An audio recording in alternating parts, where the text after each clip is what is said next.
نحمده ونصلي ونسلم على رسوله الكريم اما بعد فاعوذ بالله من الشيطان الرجيم بسم الله الرحمن الرحيم ان الله وملائكته يصلون على النبي يا ايها الذين امنوا صلوا عليه وسلموا تسليما اللهم صل على محمد وعلى ال محمد كما صليت على ابراهيم وعلى ال ابراهيم انك حميد مجيد اللهم بارك على محمد وعلى ال محمد كما باركت على ابراهيم وعلى ال ابراهيم انك حميد مجيد اللهم رب اشرح لي صدري ويسر لي امري واحلل عقدة من لساني يفقهوا قولي اللهم رب يسر ولا تعسر وتمم بالخير ربي زدني علما ربي زدني علما ربي زدني علما اللهم افتح علينا حكمتك وانشر علينا رحمتك يا ذا الجلال والإكرام بسم اللہ الرحمن الرحیم۔ عبارت پڑھیے کوئی، بڑی آواز سے پڑھیے کہ یہاں آ جائے۔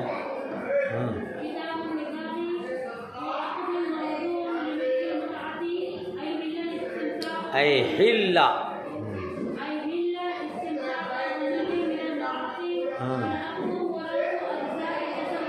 جی جی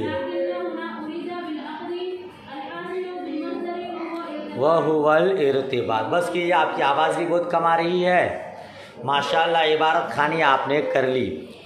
یہ شرح وقایہ جلد دوم ہے اور آپ کتاب النکاح پڑھنے والے ہیں۔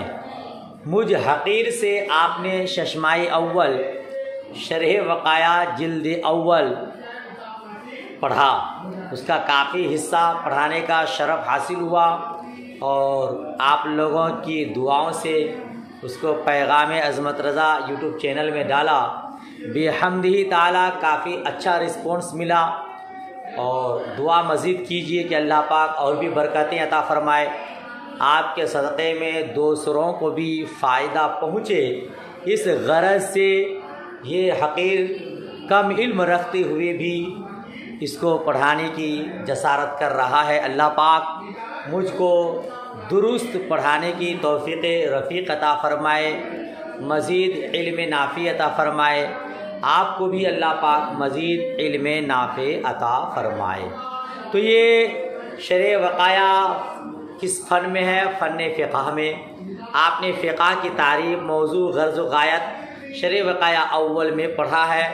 فقہ کی عظمت بھی آپ نے سماعت کی ہے اور اسے یاد کیا ہے، اب اسے یہاں لوٹانے کی ضرورت نہیں ہے۔ یہ کتاب النکاح ہے۔ کیا ہے یہ؟ کتاب النکاح۔ نکاح کسے کہتے ہیں؟ یاد رکھیے گا، نکاح کا لغوی معنی ہے وطی، نکاح کا لغوی معنی اور مجامعت، یہ نکاح کا لغوی معنی لغت دیکھیں گے تو، اور شرعی معنی عقد، نکاح پر بھی بولا جاتا ہے، نکاح، عقد نکاح پر بھی بولا، اور کبھی کبھی وطی کے معنی پر بھی بولا جاتا۔ ٹھیک ہے؟ نکاح کی ضرورت کیوں ہے؟ نکاح شریعت میں بہت اہمیت کا حامل ہے نا؟ نکاح کی تعریف قرآن مجید میں بھی ہے، مصطفیٰ کریم نے اپنے فرمودات میں اس کی عظمت اور اس کی فضیلت بیان کیا ہے۔ دیکھیے، آدمی کی نسل کا باقی رہنا نکاح پر موقوف ہے، اور آدمی کی طبعی خواہش بھی ہے، طبعی خواہش بھی، انسان چاہتا بھی ہے کہ نکاح کرے اور اس کے ذریعے محترمہ حلال ہو جائے۔ اس لیے اللہ عز و جل نے قرآن مجید فرقان حمید میں نکاح کا حکم دیا